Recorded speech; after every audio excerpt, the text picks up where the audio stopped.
17 मई 1948 को European juice middle east के इलाके में अपना मुल्क इसराइल बनाने में कामयाब हो गए। दरअसल यूरोप के अंदर जूस कम्युनिटी को काफ़ी ज़्यादा डिस्क्रिमिनेशन का सामना करना पड़ता था और जो कुछ हिटलर ने जूस के साथ किया वो आप बखूबी जानते हैं। तो ब्रिटिशर्स की मदद से जूस अपना एक सेपरेट होमलैंड बनाने में कामयाब हो गए। इसी दौरान अगर साउथ एशिया की बात की जाए तो यहाँ भी मुसलमानों को काफ़ी ज़्यादा डिस्क्रिमिनेशन का सामना करना पड़ रहा था। तो यहाँ की मुस्लिम कम्युनिटी ने भी एक अपने सेपरेट होमलैंड की डिमांड की और फाइनली 14 अगस्त 1947 को ब्रिटिशर्स की मदद से पाकिस्तान वजूद में आ गया। अब ये दोनों कंट्रीज प्योर रिलीजन बेसिस पे बने थे, एक इस्लामिक बेसिस पे और दूसरा जूइश रिलीजन की बेस पे। इन दोनों नए बनने वाले ममालिक को अमेरिका का बहुत ज़्यादा सपोर्ट हासिल था। आप इसी चीज़ से अंदाज़ा लगा सकते हैं कि पाकिस्तान और इसराइल मेजर नॉन नेटो अलाय हैं। आप इन सब बातों से इस चीज़ का तो अंदाज़ा लगा सकते हैं कि दोनों मुल्कों को बनने का पर्पस एक ही था।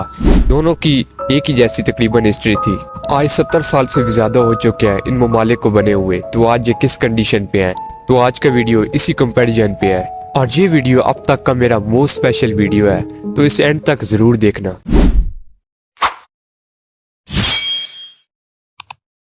सबसे पहले इस वीडियो में एजुकेशन के पॉइंट को डिस्कस करते हैं, क्योंकि दोनों ही रिलीजन में एजुकेशन को बहुत ज़्यादा इंपॉर्टेंस दी गई है। इसराइल का एजुकेशन सिस्टम तो इस वक्त वर्ल्ड का टॉप एजुकेशन सिस्टम है। इसराइल इस वक्त 5th मोस्ट एजुकेटेड कंट्री है और इसके मुकाबले में Pakistan 50th most educated country है।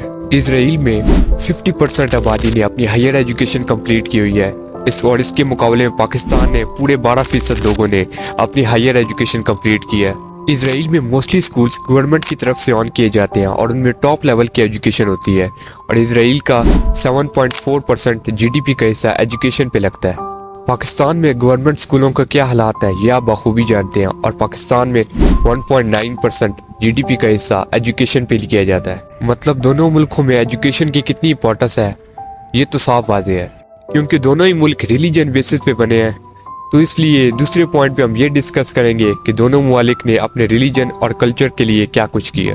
इसराइल ने तो इस वक्त दुनिया में जितने भी जूस हैं उन सबको अपनी नेशनलिटी ऑफर की हुई है और यहाँ पाकिस्तान से भी कई सारे जूस इसराइल गए हुए हैं। और इसी के मुकाबले में अगर हम पाकिस्तान की बात करें, वो मुस्लिम कम्युनिटी जिसकी 3rd जनरेशन यहाँ रह रही थी, हमने उसको भी अपने मुल्क से बेदखल कर दिया। इसराइल में इस वक्त पर कैपिटा के हिसाब से दुनिया के अंदर सबसे ज़्यादा म्यूजियम पाए जाते हैं, जिससे वो अपने कल्चर और अपने रिलीजन को बहुत ही अच्छे से प्रमोट करते हैं। इसराइल इस वक्त जूइश रिलीजन के लिए एक किला है। पाकिस्तान ने इस्लाम के लिए इंटरनेशनल लेवल पे क्या किया है ये मैं तो नहीं जानता और ना ही मुझे पता है इस बारे में। आपको कुछ पता है तो आप कमेंट सेक्शन में ज़रूर बताइए।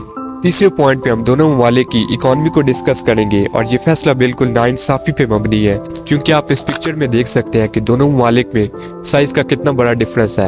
एक पाकिस्तान जिसकी ज़मीन इतनी ज़्यादा फर्टाइल और इतने ज़्यादा लोग, और दूसरी तरफ इसराइल जो रेगिस्तान पे बसता है और इसकी पॉपुलेशन पाकिस्तान के मुकाबले में ना होने के बराबर है। पाकिस्तान की जीडीपी इस वक्त $348.3 बिलियन है और इसके मुकाबले में इसराइल की जीडीपी $488.5 बिलियन है। पाकिस्तान की इस जीडीपी में सबसे ज़्यादा हिस्सा एग्रीकल्चर सेक्टर लेता है और इंडस्ट्रियल सेक्टर लेता है, और इसके अलावा जो ओवरसीज़ पाकिस्तानी का पैसा यहाँ आता है वो भी एक ख़ास हिस्सा इस जीडीपी में कंट्रीब्यूट करता है। और इसके मुकाबले में इसराइल की जीडीपी के अंदर उनका टेक्नोलॉजी सेक्टर और उनका टूरिज्म सेक्टर बहुत ही ज़्यादा कंट्रीब्यूट करता है। और दुनिया भर से इसराइल में लोग अपना स्टार्टअप स्टार्ट करने के लिए आते हैं। ऐसा नहीं है कि वो लोग यहूदी साजिश का हिस्सा है, बल्कि इसराइल में एक बहुत ही अच्छा बिजनेस कल्चर है और यहाँ टेक्निकल लोगों की बिल्कुल भी आपको कमी नहीं हो सकती। पाकिस्तान की इस वक्त 35% आबादी अंडर पॉवर्टी लाइन आती है और 5% एक्सट्रीम पॉवर्टी में रह रही है, जबकि इसराइल में 17.9% आबादी अंडर पॉवर्टी लाइन आती है। ये दोनों मुल्क बेशक रिलीजन बेसिस पे बने हैं, लेकिन इसके बावजूद ये दोनों मुल्क एक डेमोक्रेटिक कंट्री है। तो इन दोनों मुल्कों में डेमोक्रेसी के इस वक्त क्या हालात चल रहे हैं आइए देखते हैं। पाकिस्तान में इस वक्त डेमोक्रेसी का ये हाल है कि किसी एक गवर्नमेंट ने भी आज तक अपने 5 साल पूरे नहीं किए और यहाँ 3 दफ़ा मिलिट्री coup भी हो चुका है। अगर इसराइल की बात की जाए तो इसराइल एक प्योर डेमोक्रेटिक मुल्क है। साल एक पहले की बात है कि उनके प्राइम मिनिस्टर ने कुछ डेमोक्रेसी के साथ छेड़छाड़ करने की कोशिश की थी, तो वहाँ की आवाम ने बहुत ही जम के प्रोटेस्ट किया और वो इसराइल की हिस्ट्री का सबसे बड़ा प्रोटेस्ट था। ये होता है एक एजुकेटेड और नॉन एजुकेटेड कंट्री में फ़र्क। अब इस वीडियो का 5वां और लास्ट पॉइंट डिस्कस करते हैं कि स्टैंडर्ड ऑफ लिविंग दोनों मुल्कों में क्या है। एक आम आदमी के लिए ये दोनों मुल्क कैसे हैं। ह्यूमन डेवलपमेंट इंडेक्स के मुताबिक पाकिस्तान इस वक्त 147 नंबर पे है 170 कंट्री के अंदर, और इसराइल इस लिस्ट में 19th نمبر پہ ہے۔ اسرائیل کی اکانومی اس وقت دنیا کی چوتھی بیسٹ پرفارمنگ اکانومی ہے، جبکہ پاکستان کی پاپولیشن کا ایک بڑا حصہ پاورٹی میں رہتا ہے۔ اسرائیل اس وقت دنیا کا 7واں ہیپیسٹ کنٹری ہے، اور پاکستان اس لسٹ کے اندر 108ویں پہ آتا ہے، مطلب پاکستان 108واں ہیپیسٹ کنٹری ہے۔ اور اس کے علاوہ پاکستان کے اندر ان امپلائمنٹ 6.4% ہے۔ خیر، اگر آپ یہ جاننا چاہتے ہیں کہ کیا پاکستان کو اسرائیل کو ایکسیپٹ کرنا چاہیے یا نہیں، تو آپ میری یہ والی ویڈیو ضرور دیکھیے۔